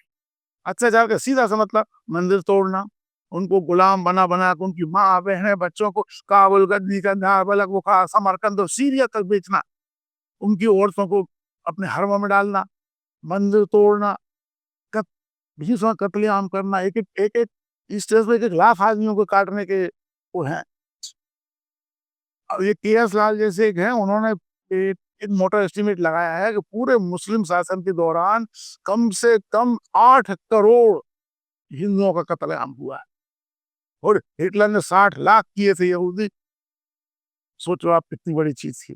तो उन्हें सोचा कि ऐसा है तो इसको क्या करें, तो उन्हें होता है इतिहास से ये सब चीजों को अलग ना रहेगा बांस, ना बजेगी बांसुरी। लेकिन ये कवायद थोड़ा ये एक तो मैं तो उसका बैकग्राउंड बता रहा हूँ, फिर आपको समझ में आया। तो फिर इस सिद्धांत का कार्य रूप में पहली बार परिणत किया अलीगढ़ मुस्लिम यूनिवर्सिटी के प्रोफेसर, एक प्रोफेसर थे वहाँ, मोहम्मद हबीब। मोहम्मद हबीब कौन थे? प्रोफेसर मोहम्मद हबीब। आजकल जो आप लोग नाम सुनते हो इरफान हबीब, जी, इनके पिताजी, इनके वाले। हाँ, इनके वाले साहब थे मोहम्मद हबीब। मोहम्मद हबीब ने एक किताब लिखी, सुल्तान महमूद आग गजनी। उसमें उन्होंने कुछ सिद्धांतों का प्रतिपादन किया। पहला सिद्धांत क्या था कि जो ये मंदिर टूटते थे तो उसके पीछे कोई धार्मिक कारण नहीं था। उस मंदिर में बहुत संपत्ति होती थी जो कोई भी लालची बादशाह को आकर्षित करती थी और वो उसको लूटते थे। दूसरा, ये जो अत्याचार किए हैं कि गुलाम बनाना, कत्लेआम करना और ये सब करना, इसमें इस्लाम का कोई रोल नहीं है। ये जो अरब लोग तुर्क तुर्क लोग आए, तो तुर्क जन्म से ही एक बर्बर कौम थी। अब वो मुसलमान तो बन गए थे और इस्लाम जो आदमी को सब बनाता है वो नहीं बन पाए थे अभी मतलब नहीं, नहीं। हाँ नहीं कन्वर्ट थे। तो पर उनकी जो जन्मजात आदत थी वो उनमें बकाया थी। तो वो लिखते हैं उसमें कि ये इस्लाम का दुर्भाग्य है कि वो तुर्कों द्वारा भारत में लाया गया। तो जो तुर्क बर्बरता थी वो इस्लाम पे माफी गई वो बर्बर। दूसरा सिद्धांत ये था, और भी कुछ सिद्धांत थे। एक सिद्धांत ये था कि जो एक्चुअल जो बादशाह और सुल्तानों के दरबारी इतिहासकारों ने जो लिखा है वो थोड़ा बढ़ा चढ़ा के लिख दिया। अब बादशाह को खुश करने के लिए ये एक मंदिर तोड़ा तो बोले लिख दिया, 100 मंदिर तोड़े, बादशाह खुश हो जाता था इससे। मैंने एक से कहा, ऐसी चर्चा हो रही थी, क्या बादशाह खुश क्यों होता सब मंदिर 100 मंदिर तोड़ने? मतलब वो चाहता था कि मंदिर टूटे, तो उनकी इंटेंशन तो समझ में आता है। ये कुछ सिद्धांतों का प्रतिपादक उसने किया। और तो एक और सिद्धांत, अब मेरी रुचि एक और बता दूं जो सबसे मैं, कि इन मुसलमानों को विदेशी ना माना जाए, इनको देसी शासक मान। जैसे हर्षवर्धन, चंद्रगुप्त, अशोक शानदार थे, वैसे ही औरंगजेब, तुम्हारे सिकंदर, जहांगीर, इनको वैसे ही शासक मान। ये भारतीयकरण हो गया था मुसलमानों का, और मुगल और विशेषकर औरंगजेब के समय तक आते-आते ये भारतीय मुसलमान बन, और इनकी तरफ से कई लड़ने वाले मनसबदार, सेनापति, सैनिक वो भी हिंदू हुआ करते थे। वहीं कुछ सैनिक छत्रपति संभाजी महाराज की तरफ से भी या हिंदू राजाओं की तरफ से कुछ मुसलमान सरदार भी थे। एक बात बता, यदि उनका भारतीयकरण हो गया था और वाक़ई में वो हज़ार एक साल से थे यहाँ, 800-700 से मैं भारतीय मुस्लिम दिल्ली पे कब 10-1200 के आस-पास हो गया था और ये इसका 1600 प्लान था। तो 600-700 साल हो गए थे। यदि उसका भारतीयकरण हो गया था, तो औरंगज़ेब ने दिवाली और होली को प्रतिबंधित क्यों किया था? एक भारतीय शासक ऐसा कर सकता है कि? ईमानदारी से बताइए। यदि उनका भारतीयकरण हो गया था, तो फिर कस्टम ड्यूटी में भेद क्यों था? यदि उनका भारतीयकरण हो गया था, तो जज़िया क्यों लगाया गया था? भाई, हम लोग आपके 2 बेटे हैं, आपको तो दोनों बराबर है। तो तुमको यार मेरे दोनों बेटे बढ़ाओ और एक बेटे को खर्चे के लिए ₹100 दो और एक को ₹5 दो। वो कह रहे हमारे दोनों बराबर है। ये कोई बात हुई? यदि तुम्हारा भारतीयकरण हो गया था, तो तुम्हें भारतीय तत्व तो होना चाहिए। ये तो काहे का भारतीयकरण? काहे का भारतीयकरण? मैं जानता हूँ इनका मतलब क्या है। इनका कहने का मतलब ये है कि वो जो कुछ भी टैक्स वसूल करते थे और जो लूट का माल इकट्ठा करते थे, वो यहीं खर्च कर देते थे। इसलिए इनको यही कमा। जबकि अंग्रेज हाँ, जबकि अंग्रेज यहाँ से लूट के वहाँ ले जाए। क्योंकि वो लूट के ले जाते थे इसलिए वो विदेशी और ये लूट के यहीं खर्च करते थे देशी। यार सिर्फ पैसा लाने और ले जाने से कोई देशी विदेशी हो जाता है क्या? तुम्हारे कर्म भी तो हो। तुमको इस देश की संस्कृति, देश की सभ्यता उससे रुचि होना चाहिए। शुरू से लेकर आखिरी भाषा तक का सरकार का काम फारसी भाषा में होता था। कभी इन्होंने कोई फारसी भाषा आपने नहीं अपनाई। चाहे वो कहीं भी रहे हो, वो आंध्र प्रदेश में भी है तो वो फारसी में काम करते थे। ये नहीं कि तेलुगु अपनाने। कहीं भी हो, कोई सी इन्होंने भारतीय चीज़ नहीं अपनाई। सिर्फ कुछ चीज़ें ऐसी सेना यार सेना रखना है और हमको भी नौकरी चाहिए, तो ठीक है भाई, तुमको भी ज़रूरत है, हमको ज़रूरत चले जाते हैं हम। पर इसका मतलब थोड़ी कि मुगल ऐसे ये जो प्रश्न पूछते हैं, जो हिंदू सैनिक औरंगज़ेब की सेना में थे, क्या वो इसके समर्थक थे कि जो दिवाली नहीं मनाएँगे? नहीं, मजबूरी में चुप थे।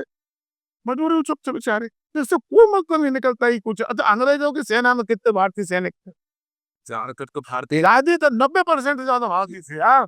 कभी भी भारत में कहते 56-57 हज़ार से अंग्रेज रहे ही नहीं ज़्यादा। तो यदि जिसकी अंग्रेजों की सेना में यदि 90% भारतीय थे, ऊपर अंग्रेज विदेशी थे, तो यदि शिवाजी की औरंगजेब की सेना में बहुत सारे हिंदू सैनिक थे, तो वो कैसे देशी हो गए? सैनिक के होने से थोड़ी कोई देशी विदेशी होता है यार। अच्छा, फिर उस दृष्टि से तो देखो यार, तो अंग्रेजों ने इनकी तुलना में कोई ज़्यादा अत्याचार नहीं करे तुम पर। अंग्रेजों ने सब कुछ किया, तुमको आर्थिक रूप से निचोड़ दिया और बिल्कुल जहाँ तुम अच्छे आर्थिक स्थिति से बहुत गरीब हो गए तुम। एक आंकड़ा बताया जाता है कि जब अंग्रेज भारत आए थे, वर्ल्ड जीडीपी का 24% हमारे पास था, उनके पास 2% था। जब गए तो उल्टा हो गया, वो भी उल्टा हो गया, 2 हमारा हो गया। माने आर्थिक रूप से हमको बिल्कुल निचोड़ दिया और उन्होंने कोई मंदिर नहीं तोड़ा, मंदिर नहीं तोड़ा। हाँ, पुर्तगाली ने तोड़े हैं, मेरे को मालूम है गोवा वगैरह में कभी किसी ब्रिटिशर्स को हाँ, ब्रिटिश तुम्हारी माँ-बहनों को कभी हाथ नहीं दिया। प्लासी की लड़ाई में क्लाइव ने उसको हरा दिया बंगाल के नवाब को, सिराजुद्दौला को और उसकी बेगमों को हाथ नहीं लगाया। पर ये मुसलमान बात तो सबसे पहले वही टूटते थे। ये चीज़ें ज़्यादा हिंदुओं पे वो हम इतिहास लेखन की बात पर वापस चलते हैं। आपने बताया कि खिलाफत संग्राम के दौरान, खिलाफत मूवमेंट के बाद चीज़ हमने वो कहानी फिर बीच ये ये ना तो हाँ, सुनिए विभाजन के बाद कैसे अन्य वो विभाजन के बाद शुरू जो जड़ कोई को जड़ से समझना चाहिए। अब वो ये सिद्धांतों का प्रतिपादन मोटा-मोटी कौन ने किए? प्रोफेसर अभी मोहम्मद हबीब। इसको शीर्षा कहते हैं ऐसा जिसको अंग्रेजी में कहते हैं ना hook, line and sinker Nehru ji ने लगन दी। जिसका उन्होंने हाँ, बिल्कुल यही कही। और नेहरू जी ने अपनी जो 2 किताब रही ऐतिहासिक हिंसा ऑफ वर्ल्ड हिस्ट्री और डिस्कवरी ऑफ यही का यही जो जब मुगल पीरियड आता है, मुस्लिम का सल्तनत पीरियड आता है, तो उसमें वो यही के यही सिद्धांतों का प्रतिपादन करते। अब इन सिद्धांतों के प्रतिपादक कौन हो गए? पंडित जवाहरलाल नेहरू, भारत के महान स्वतंत्रता संग्राम सेनानी और लोकप्रियता और चरिश्मा में गांधी जी के बाद उनका ही नंबर था। चाहे कोई कितना भी विरोधी हो पर उसको स्वीकार करना पड़ेगा। अब देश हुआ आज़ाद, मतलब आज़ादी पे आ गया अपना। तो वो प्रधानमंत्री, अब प्रधानमंत्री तो सब जो जैसा वो जो उनको अच्छा लगे वो वैसा लिखेंगे, वो तुमको जो पसंद वही बात कहेंगे। तो अब नेहरू जी मार्क्सवादी थे, तो सारे मार्क्सवादी इतिहासकारों का जमावड़ा इकट्ठा होने लगा। और दूसरा सबसे बड़ा जिसको कहते हैं ना कोड़ में खाज, हमारा पहला शिक्षा और संस्कृति मंत्री एक मौलाना था, मौलाना अबुल कलाम आजाद। अब आप बताइए, प्रधानमंत्री एक मार्क्सवादी, शिक्षा मंत्री एक मुल्ला, मौलाना अबुल कलाम आजाद। तो कोई उर्दू के आप कोई हिंदी कोई भाषा नहीं आती थी, और उनके जेब मेरे पास ये देखो कलेक्टेड वर्क रखे मौलाना आजाद से। उन्होंने कभी मेरे उनके किसी लेखन से किसी से ये पता मुझे नहीं लगता कि उन्होंने कभी रामायण या महाभारत को जानते हो। वो उसका क्या था, वो अरब में पैदा हुआ था, उसकी मातृभाषा भी अरबी थी, उसकी माँ एक अरबी महिला थी। तो ऐसे वातावरण में पला हुआ एक मौलाना था, वो हमारा शिक्षा मंत्री था। तो कई प्रोजेक्ट शुरू हो गए। आजादी के पहले का प्रोजेक्ट क्या था कि इतिहास को ऐसे लिखना जिसमें ये जो मुगल शासन के दौरान, मुस्लिम शासन के दौरान जो अत्याचार हुए उनको कम से कम करना या बताना ही। एक प्रोजेक्ट आजादी के बाद, दूसरी प्रोजेक्ट तो चल ही रहा था, वो आज भी चल रहा है। दूसरा प्रोजेक्ट ये लागू हुआ कि विभाजन में ये ऐसा इतिहास लिखना जिससे लगे कि विभाजन के लिए मुसलमान दोषी नहीं है। ये हुआ मौलाना आजाद के। अब इसका उदाहरण बता सकते, देश जब आजाद हुआ तो ये मुद्दा उठा कि आओ आजादी के आंदोलन का इतिहास लेके, स्वाभाविक है कोई भी देश कहेगा। तो उस वक्त के जो सबसे बड़े इतिहासकार थे आर.सी. मजूमदार, उनको कमीशन किया गया। आर.सी. मजूमदार तो भाई वो कोई ऐसे तो मूल्य थे नहीं जो इनके पक्ष में लिख सकते, वो मार्क्सवादी थे। तो जो उनके साथ सीख सकते एक वॉल्यूम लिखा और शिक्षा मंत्रालय को भेज दिया कि आप इसको ओके करो तो आगे लिखो। कोई जवाब ही नहीं आया। उन्हें बेचारे हम सोचा अच्छे अच्छी लिखो, कोई जवाब नहीं आया। वो समझ गया कि इनको पसंद नहीं आया तो उन्हें छोड़ दिया। पर उन्हें बाद में लिखा, उन्हें पहला जो उनका वॉल्यूम है उसमें घूमता ये सब कहानी लिखी जो मैं आपको बता रहा। क्या मैं तो मेरा मूड बन गया सब लिखने का, तो फिर मैंने तो लिखा आजादी का आंदोलन। उस 3 वॉल्यूम में उनका वो आंदोलन आया। अब कुल 11 वॉल्यूम्स में उन्होंने पूरा हाँ वो अलग चीज, वो अलग है, उसका मैं अलग। आज इस मौलाना अबुल कलाम आजाद ने क्या किया कि एक दूसरे आदमी को कमीशन किया, भारतीय स्वतंत्रता आंदोलन कहते हैं, उसका नाम है ताराचंद। तो ताराचंद ने 4 वॉल्यूम में भारतीय आजादी का आंदोलन लिखा। ये कौन का है? ये तुम्हारे आर.सी. मजूमदार का लिखा जी, और उसका नाम for freedom movement in India. है ना। और उसके बाद जो भारत सरकार, ये कहाँ से प्रकाशित है देखो आप, ये कहाँ से प्रकाशित है? कलकत्ता से। और ये प्रकाशन विभाग भारत सरकार। ये ताराचंद का इतिहास, ये इसका क्या नाम है? भारतीय स्वतंत्रता आंदोलन का इतिहास, तो यही से इतिहास में विकृति खंड होगा। 4। माने जैसा इतिहास सरकार नेहरू जी और मौलाना आजाद चाहते थे वैसा ताराचंद से ने लिखा, उन्होंने प्रकाशित कर दिया। ये हो गया। कांग्रेस का विभाजन हो गया। कांग्रेस का विभाजन हो गया तो इंदिरा गांधी की सरकार अल्पमत में आ गई। अब अल्पमत में जब वो आ गई तो वो उसको किसी का समर्थन चाहिए था ताकि सरकार बनी रहे, तो कम्युनिस्ट पार्टी ने उनको समर्थन दिया। कम्युनिस्ट पार्टी की समर्थन से इंदिरा गांधी की सरकार चलती रही। और शर्त ये थी कि 4 कम्युनिस्टों को मंत्रिमंडल में शामिल करना पड़ा। भाई यदि हम आपकी सरकार को टिकाए तो कुछ हमको मिलना चाहिए। तो 4 मंत्रिमंडल, उन 4 में से एक का नाम है प्रोफेसर नरूल हसन, दूसरा कुमार मंगलम और तीसरा के.आर. गणेश। कुमार मंगलम या कुछ ऐसा, के.आर. कुमार कुछ ऐसा। तो कुमार मंगलम पर प्रोफेसर नरूल हसन ने लिया शिक्षा विभाग। और प्रोफेसर नरूल अलीगढ़ मुस्लिम यूनिवर्सिटी में इतिहास के प्रोफेसर से और विचारधारा से मार्क्सवादी थे, यानी करेला और नीम चढ़ा। तो ये महाराज के जो में इतिहास लिखना आ गया। अब बस वहीं से सारे मार्क्सवादी इतिहासकारों को जितनी भी संस्थाएं थी, NCERT, UGC, Indian history Congress और जवाहरलाल नेहरू यूनिवर्सिटी, इनमें सब में कम्युनिस्टों को भरना शुरू किया और कम्युनिस्ट एंगल से इतिहास की किताबें लिखाना शुरू, है ना। और ये वो जो पुराने राष्ट्रवादी इतिहासकार उनको सबको उससे बाहर करना शुरू किया। अच्छा, फिर क्या हुआ कि कुछ दंगे वंगे हो गए तो अपने एक वो है ना नेशनल इंटीग्रेशन काउंसिल, उसको क्या बोलते हैं, राष्ट्रीय एकता समिति, उसकी एक सभा बुलाई गई, उसकी मीटिंग बुलाई गई। तो उस मीटिंग में ये लिखा कि ये बहुत पुराना सिद्धांत कि झगड़े इसलिए होते क्योंकि इतिहास ठीक से नहीं पढ़ाया जाता। तो उसने रिकमेंडेशन की इतिहास के कैसे पढ़ाया जाना चाहिए। और वो रिकमेंडेशन में एक रिकमेंडेशन ये थी, तो मंदिरों का विध्वंस और फोर्स कन्वर्सन का जिक्र नहीं होना चाहिए। तो फिर उसके आधार पे एनसीईआरटी की किताबें लिखाई गई और उसमें एक वजह एक रिकमेंडेशन थी कि Shivaji should not be over glorified. अच्छा, जो शिवाजी जो हीरो है उसको ओवर ग्लोरीफाई मत करो। तो आप देखिए ये गाइडलाइन थी, अब वो है 8-10 गाइडलाइन, उनमें पर मेजर ये थी कि मंदिरों के विध्वंस का जिक्र नहीं होगा। तो इस आधार पर किताबें लिखाई और ये करीब इंदिरा गांधी का शासन के टाइम की बातें हैं। तब से ऐसी आधार पर लिखाई गई किताबें एनसीईआरटी में हुई। और इन किताब के लेखक कौन थे? रोमिला थापर, इरफान हबीब, मॉडर्न हिस्ट्री में बिपिन चंद्र, ये सब कम्युनिस्ट। सतीश चंद्र सत्य सत्य मतलब medieval period, very well. Medieval period का सतीश चंद्र और मॉडर्न का बिपिन चंद्र जी। और ये किताबें यूपीएससी में लोग पढ़ते और आज भी पढ़ रहे हैं। तो ये सब वामपंथियों और उन्होंने क्या किया, वो गाइडलाइन के आधार पर लिखा कि मंदिर डिस्ट्रक्शन नहीं बनाना। और वही ऐसा नहीं बता रहा है कि औरंगजेब इस्लाम का कोई योद्धा था, जबकि औरंगजेब उस किताब को पढ़े तो गोली मार दे इनको, ये फांसी चौक आदि। वो तो मानता था कि मैं इस्लाम का गाजी हूँ और उसमें गर्व करता था महसूस। तो ये किताबें लिखी और इस तरह से पढ़ाई होने लगी। तो आपने जो पूछा कि ये कब हो गया, ये इसका इतिहास ये है। ये भी कहा गया है आर एस शर्मा की किताब में मुस्लिम पॉलिसीज गवर्नेंस इन इंडिया में कि जो मुसलमान में धर्मांतरित हो जाते थे, इस्लाम में धर्मांतरित होता था, उनकी सजा माफ कर दी। आप बिल्कुल सही कह रहे थे, मैं ये भूल गया मतलब।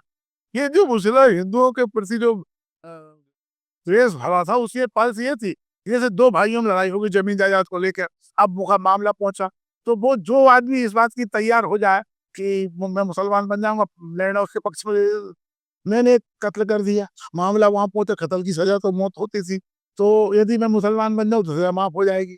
ये औरंगजेब की नीतियां हैं। वो तुम्हारे आर एस शर्मा की किताब में एक 3 पेज में पूरे किस्से दिए हुए हैं, सब किसी को पढ़ना तो पढ़ सकता है उसमें।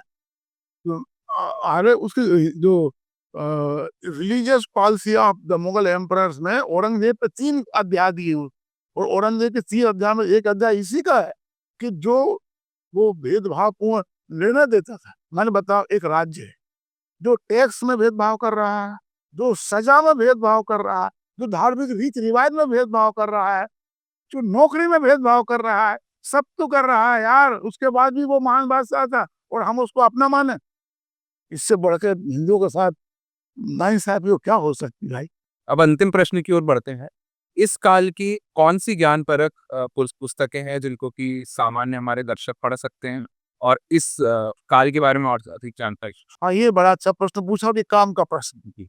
जो यंग थिंकर्स फोरम में जो यंग लड़के हैं, उनको उनको तो अभी पूरी उम्र पड़ी है, वो इन किताबों को पढ़े तो उनको ये फायदा हो। चूंकि अपना टॉपिक ही आज औरंगजेब है, इसलिए मैं औरंगजेब से ही शुरू करता हूँ। औरंगजेब के इतिहास पे ये देखिए, 4-5 वॉल्यूम में यदुनाथ सरकार की किताब है, हिस्ट्री ऑफ औरंगजेब। इससे बढ़ के, इससे अच्छी कोई किताब नहीं है। जिसने इसको पढ़ लिया, औरंगजेब के बारे में कुछ बचता नहीं है और ये मोस्ट ऑथेंटिक किताब है। देखिए यहाँ क्या लिखा है, बेस्ड ऑन ओरिजिनल सोर्सेस। क्या?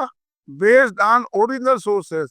यदुनाथ सरकार जो थे वे फारसी के बहुत बड़े विद्वान थे, उन्होंने फारसी के ग्रंथों का इंग्लिश ट्रांसलेशन किया है। औरंगजेब के काल का किताब है महासर आलमगीरी, उसका यदुनाथ सरकार ने इंग्लिश ट्रांसलेशन किया। तो मूल सोच सामग्री से उनके लिखी थी, किसी दूसरे की देख के नहीं लिखी। तो इस औरंगजेब के मामले में इससे अच्छी कोई किताब नहीं। और शिवाजी की भी इन्होंने जीवनी थी जो भी बहुत अच्छी, शिवाजी एंड हिज टाइम्स करके है ना, ये रखिए, Shivaji and his time, Shivaji and his time. Shivaji की एक और अच्छी किताब, हाउस ऑफ शिवाजी।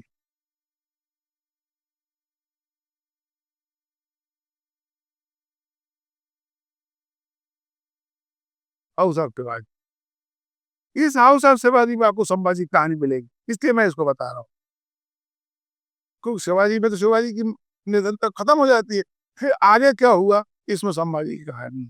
और जो इसमें है वो मोस्ट ऑथेंटिक है। यदुराज सरकार का कहना ये था कि मेरा सिद्धांत है कि मैं सच बोलूंगा, चाहे उससे मेरे साथी नाराज हों, चाहे मुझ पर ये लगे कि तुम देशद्रोही, कोई भी आरोप लगे, पर मैं सत्य से डिगूंगा नहीं, मैं सच बोलूंगा। ये इस सिद्धांत पर चलने वाला आदमी था यदुराज सरकार। हाँ जी, और कौन सी पुस्तकें? हाँ, अच्छा अब क्या है कि और चूँकि इसमें इसी को लेके फिर अब आगे आए। चूँकि अब इसी पे चल पड़े हैं, तो औरंगज़ेब के बाद फिर मुगल साम्राज्य धीरे-धीरे पतन होने लगा और खत्म हो गया। उसकी कहानी यदि पढ़ना तो इन्हीं यदुनाथ सरकार की है, the decline of Mughal empire, है ना? Decline of Mughal empire. Muslim शासन के 2 काल, मुगलों के नहीं, मुगलों का तो एक ही काल है। मुस्लिम शासन के 2 काल है, एक जिसको बोलते हैं सल्तनत काल और दूसरा बोलते हैं मुगल काल। मुगल काल शुरू होता है बाबर के आने से, उसके पीछे का पहले का सब सुल्तनत काल। वो कोई बादशाह नहीं, सब सुल्तान लिखते थे। तो सुल्तनत काल की सबसे अच्छी किताब है, मैंने जैसे बताया, आशीर्वाद लाल श्रीवास्तव की, और दूसरा डॉक्टर ईश्वरी प्रसाद की। डॉक्टर ये सब बहुत बड़े-बड़े लोग हैं। डॉक्टर ईश्वरी प्रसाद इलाहाबाद यूनिवर्सिटी में इतिहास के प्रोफेसर थे और इन्होंने ही मिडिवल पीरियड का विभाग खोला था वहाँ पर। बहुत बड़े लोग हैं ये। ऐसे आशीर्वाद लाल श्रीवास्तव लखनऊ यूनिवर्सिटी के प्रोफेसर थे इतिहास के। और इनकी एक और किताब है अकबर द ग्रेट मुगल। इनकी और भी किताबें हैं। तुम्हारे लखनऊ का वो नवाब था ना वाजिद अली शाह, उन पर भी उनकी किताब, मतलब बड़े-बड़े इतिहासकार हैं लोग। और तुम्हारे एक और सल्तनत काल का बहुत बड़ा इतिहासकार है के.एस. लाल, किशोरी शरण लाल। उनकी एक नहीं कई किताबें, टीवी पे, तुगलक पे, इन सब पे, ये सब सल्तनत काल के सुल्तान लोग हैं, इनकी इतिहास पर। अच्छा, एक किताब ऐसी है जिसमें सल्तनत काल और दोनों मिले हुए हैं। वो बहुत अच्छी किताब है पर।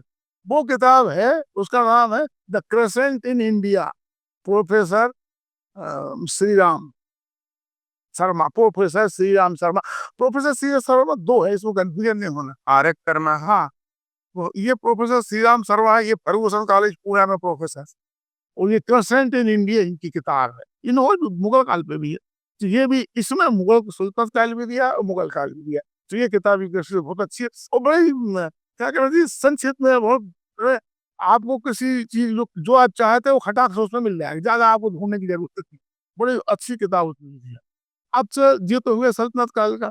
अब मुगल काल के तो बहुत सारे हैं, जैसे ये देखिए, ये इसी इनकी किताब है ये, Mughal empire in India, R S. Sharma, ये इनकी किताब है। दूर ये श्रीराम शर्मा है या ये श्रीराम शर्मा फर्गूसन काल है। फर्गूसन काल से याद रखो, ये श्रीराम शर्मा फर्गूसन। दूसरी आशीर्वाद लाल श्रीवास्तव की भी है, ये देखो, कि उनकी भी है। ऐसे ईश्वरी प्रसाद की भी है। इसी तरीके से एक और किताब है आर.पी. त्रिपाठी की, decline fall of Mughal empire, और ऐसी बहुत सी है। मेरे पास चूंकि 3-4 ही है, इतनी बहुत ही बता रहा हूँ। हाँ, ये किताबें हैं, आप इनको पढ़ सकते हो। इनकी क्या खासियत है, ये वो किताबें हैं तो जो इन वामपंथियों की किताबों के पहले चलती थी। इनको बोलते हैं राष्ट्रवादी हिस्टोरियंस। तो जो अपने आप को राष्ट्रवादी मानता है उसे ये किताब पढ़ना चाहिए। तो उसके बाद ही फिर जैसा मैंने बताया, वो गाइडलाइन और उसके तहत किताबें लिखने लगी और उसके लेखक 2-3 हुए। मध्य की बात कर रहा, एक प्रोफेसर इरफान हबीब, हाँ, दूसरे सतीश चंद्र, हरवंश मुखिया, दूसरे और भी किताबें, सबकी वामपंथी स्टाइल से लिखी किताब है। आप उनको ही पढ़ सकते हो, ऐसी कोई दिक्कत नहीं। और मैं इन पर रिलाई करता हूँ, जिन पर मैं भरोसा करता हूँ उनकी बात करता हूँ। क्योंकि उन्होंने कुछ छिपाया नहीं। एक्चुअली क्या है, ये जो मार्क्सवादी प्रोफेसर थे, ये इनको इतिहास, कोई भी मार्क्सवादी जो होता है ना, कम्युनिस्ट जो होते हैं, उनका किसी विशेष नहीं, वो यदि साहित्यकार है, वो चाहे इतिहासकार हो, चाहे कवि हो, वो पार्टी लाइन पे काम करते हैं। इतिहास में लिखना है तो पार्टी लाइन पे। पार्टी लाइन क्या चल रहा है? भारत में स्थिति ऐसी है कि कम्युनिस्ट पार्टी मुसलमानों का समर्थन कर रही है, तो वो इतिहास को ऐसे लिखेंगे जिसमें हाँ, मान लो खुश रहे। ये पार्टी लाइन हिस्ट्री अच्छी। पार्टी की लाइन, जैसे पार्टी लाइन क्या है वही बताता हूँ। भारत में पहला मुस्लिम कम्युनिस्ट आया एम.एन. राय, मनवीर नाथ राय। तो उनकी किताब थी हिस्टोरिकल रोल ऑफ इस्लाम, पहली किताब थी। वो सब तो पहले कम्युनिस्ट है वो भारत में, उन्होंने कम्युनिस्ट पार्टी वगैरह की स्थापना की। उन्होंने उसमें इस सिद्धांत का प्रतिपादन किया कि इस्लाम एक प्रगतिशील धर्म है। बस अब पार्टी लाइन हो गई। अब हमको अब लोग ये बताना इस्लाम एक प्रगतिशील धर्म और हिंदू एक पिछड़ा हुआ धर्म। वो हर मुस्लिम चीज की प्रशंसा करना, हर हिंदू चीज बदनाम करना। ये पार्टी लाइन, इस पार्टी लाइन का इतिहास लिखेंगे। मंदिर विध्वंस का इतिहास अगर कोई पढ़ना चाहे तो वो मंदिर विध्वंस का इतिहास पढ़ने के लिए सीताराम जी गोयल की दोनों किताबों से अच्छी कोई किताब नहीं, और न कोई किताब पढ़ने की जरूरत है। उसकी सबसे बड़ी विशेषता ये है, उसमें काफी कम से 200-250 पेज में ये बताया गया, विस्तार से समझाया गया है कि मंदिर का विध्वंस क्यों करते थे मुसलमान। कारण ये समझना चाहिए कि पहला मुस्लिम हमलावर आया बिन कासिम 712 से, आखिरी मुस्लिम शासक शक्तिशाली टीपू सुल्तान, और टीपू सुल्तान मरा 1799 में। 11 साल कुछ कम ज्यादा हो, 700 से 1700 मान 1100, 1100 साल में अकबर को छोड़ के सबने मंदिर तोड़े हैं। अब उसमें अरब भी थे, तुर्क भी थे, ईरानी भी थे, तुरानी भी थे, मुगल भी थे, अफगान भी थे, सब थे। यार एक बता, कोई की सारी कौमें और 1000 साल तक ये काम कर रही हैं, तो उसका कोई छोटा मोटा कारण नहीं हो सकता। तो फिर क्या कारण था, सब एक काम कर रहे थे। इसकी प्रेरणा स्रोत था इस्लाम। अब कैसे होता है, इस्लाम जो है वो 2 खम्भों पर खड़ा है हमेशा से। एक खम्भा है कुरान और दूसरा खम्भा है सुन्ना या हदीस। हदीस माने पैगंबर मोहम्मद ने जो कुछ किया और जो कुछ कहा, उनका संकलन को हदीस बोलते हैं। उसके 6 बहुत सारे संकलन है। तो अब देखना ही होता है कि पैगंबर क्या कर रहे हैं। पैगंबर ने जो कुछ किया वो हर मुसलमान के लिए मैंडेटरी है, वो करना है, उसको सुनना बोलते हैं उसको, वो सुनना मैंडेटरी है। अब अपने को देखना है कि मंदिर और मूर्ति को लेकर पैगंबर मोहम्मद ने क्या किया, हजरत ने क्या किया, ये महत्वपूर्ण है। हजरत ने शायद 730 में वो मक्का से मदीने चले गए थे, तो सबको मालूम। फिर कई लड़ाइयां उड़ाई हुई, उन्होंने एक अच्छी सेना बनाई, करीब 10,000, और 10,000 की सेना लेकर उन्होंने मक्का पे हमला किया। मक्का जीती बड़ी आसानी से, ज्यादा खून खराबा नहीं हुआ। और मक्का जीतने के बाद उसी दिन सेम डे वो पहुंचे काबा, और उसके साथ उनके सभी साथी थे जो बाद में बड़े बड़े इस्लाम की हस्तियां बनी, जैसे हजरत उमर, हजरत अली, हजरत अबू बकर, ये सब उनके साथ काबा पहुंचे। वहां पे इस्लाम पूर्व के जो पैगन अरब से उनकी मूर्तियां रखी हुई थी, और वो कहते 360 मूर्तियां थी। उनमें ज्यादा के नाम तो नहीं मालूम, इतने चार को मैं बताता हूँ। लात, मनात, उज्जा, हुबल वगैरह देवी देवता थे। इनकी सबकी मूर्तियों को उन्होंने वहां तो तोड़वाया। यानी बिल्कुल ऐसे क्या कहते हैं, सजीव चित्रण है, वर्णन है। ये सब मैं जो बता रहा हूँ ये कोई मन से नहीं बता रहा, उनकी हर प्रसिद्ध जीवनी में लिखा हुआ है। पैगंबर की सबसे पहली जीवनी है सीरत रसूलुल्लाह बाई इब्न इशहाक। जिसको मेरी इस बात पे शंका हो उसको पढ़ ले। दूसरी वो एक अंग्रेज लिखी विलियम म्यूर की जीवनी, लाइफ ऑफ मोहम्मद। उसके बाद मार्गोलियस, मार्गोलियस ऑक्सफोर्ड यूनिवर्सिटी में अरबी का प्रोफेसर था। जैसे बड़े बड़े लोग सब में आपको, और हिंदू एक हिंदुस्तानी की लिखी हुई है मुबारकपुरी करके, पूरा नाम हो गया हजिया मुबारकपुरी, उसकी भी जीवनी में आपको मिल जाए। तो उन्होंने बहुत सारी मंदिरें तोड़वाई। काबा के अंदर चित्र बने हुए थे, उन चित्रों को मिटवाया, और वो काम किया हजरत उमर ने। और मूर्तियां कौन से तोड़वाई, हजरत अली। देखो ऐसे खलीसा रही। हाँ, बाहर काबा के बाहर हजरत उबल की, हुबल एक देवता था उनका, उसकी मूर्ति रखी, तो उसको अली से तोड़वाई। तो ये अब ये क्या हो गया, ये कौन ने काम किया, हजरत ने। तो ये हो गया सुन्ना। अच्छा एक बात यहाँ पर बता, केवल काबा की मूर्ति नहीं तोड़, मक्का से दूर दूर जो 100 बस्तियां थी वहां पे जो मूर्ति थी, उनके मंदिर और मूर्ति वो भी तोड़वाए। एक जगह कोई जगह थी वहां पे खालिक को भेजा, किसी दूसरी जगह दूसरे कमांडर को भेजा, और वहां पे भी वो मूर्ति, माने पूरे उस मूर्ति और तोड़वाए। सब ये क्या हो गया, जो हो गया सुन्ना, हजरत का सुन्ना। अब जो हर मुसलमान के लिए मैंडेटरी हो गया। ये तुम्हारे रिचर्ड ईटन से या वो मोहतरमा कौन है उनसे उनसे पूछो कि चलो ठीक है आपकी जितनी बातें सब है, इनने वो क्यों तोड़ी अफगानिस्तान में। न तो उस वक्त पैसा था, और न उस वक्त कहीं किसी से लड़ाई हो रही थी। वो कौन सी थी अफगान, बामियान, बामियान की क्यों तोड़ी। इसके पीछे क्या था, इसके पीछे ये पैगंबर का सुनना था। हर मुसलमान को मैंडेटरी है कि मूर्ति तोड़ना, इसलिए वो मूर्ति तोड़ने पर गर्व करते थे और इसी हर जगह मूर्ति तोड़ते। आज भी अच्छा, जब कभी अपन देश में बांग्लादेश में झगड़ा होता तो बंगाली मुसलमान क्या करते, सबसे हिंदू मंदिर तोड़ते। सोचे कि नहीं आप लोग पढ़ते हो गई तो क्यों तोड़ दिया? अब तो वो सब कुछ रीजन नहीं है कि तुम्हारे को तो लड़ाई हुई इसलिए कर रहे हैं कि वहां पे पैसा है, कि वहां पे विद्रोही छुपे हुए हैं, ये सब कुछ नहीं। फिर क्यों तोड़ रहा हो?